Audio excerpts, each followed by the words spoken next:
Kidlat News Updates.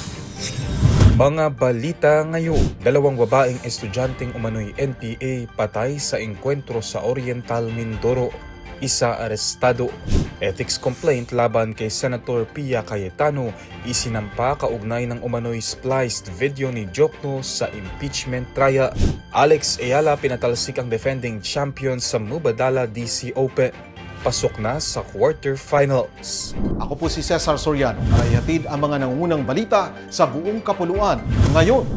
Patay ang dalawang hinihinalang babaeng miyembro ng New People's Army o NPA matapos makasagupa ng mga sundalo ng 76th Infantry Battalion sa Barangay Del Pilar, Nauhan Oriental, Mindoro noong Hulyo 29. Ayon sa 203rd Infantry Brigade, sumiklab ang mahigit 30 minutong bakbakan bandang 1:30 p.m. matapos magsagawa ng operasyon ng militar kasunod ng sumbong ng mga residente ukol sa armadong grupo ng isang alias Ka-Floro.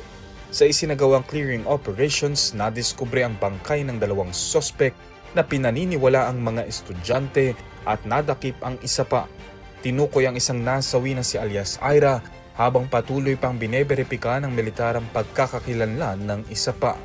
Wala namang naitalang nasugatan sa panig ng pamahalaan. Sinampahan ng ethics complaint si Senator Judge Pia Cayetano kaugnay ng umano'y pagpopost ng isang spliced o inedit na video ni House Prosecutor Chel Jokno habang nagpapatuloy ang impeachment trial ni Vice President Sara Duterte.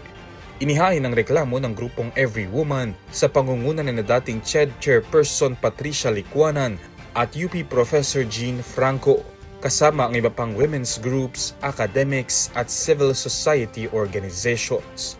Ayon sa mga complainant, ang naturang video ay nagbigay ng maling konteksto sa pahayag ni Jokno at maaaring nakaapekto sa pananaw ng publiko. Iginiit naman ni Jokno na ang hiling na sabpina sa bank records ay para sa beripikasyon ng mga naunang impormasyon mula sa Anti-Money Laundering Council at hindi isang phishing expedition. Umiwas naman sa pagsagot si Cayetano nang hingian ng komento tungkol sa inihaing reklamo. Nakatakdang mag-convene ng Ethics and Privileges Committee sa Agosto 6 para talakayin ang mga nakabinbin at bagong reklamo. Umabante sa quarterfinals ng 2026 Mubadala DC Open ang Filipina tennis star na si Alex Ayala matapos talunin ang defending champion na si Leylah Fernandez ng Canada sa round of 16 in straight sets. Sa unang set ay mabilis na nakontrol ni Ayala ang laro kung saan ipinakita niya ang strong service at aggressive baseline game upang makuha ang 6-2 na panalo laban sa Canadian ace. Sa ikalawang set bumawi si Fernandez at tinambakan si Ayala sa score na 1-5.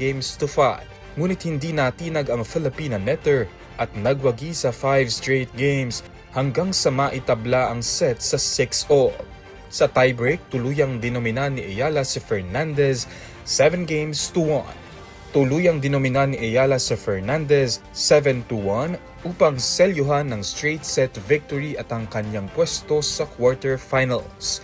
Ito ang ikalawang sunod na malaking panalo ni Ayala matapos ding talunin ang Paris Olympics gold medalist na si Zheng Qinwen ng Canada sa unang round. Makakaharap niya sa susunod na laban ang mananalo sa laban ni na second seed Elina Svitolina at qualifier Polina Kudermetova. Para sa Kidlat News Channel, ako si Renzo Linon, nag-uula. Ako po si Cesar Soriano, kasama nyo sa bawat pagputok ng balita.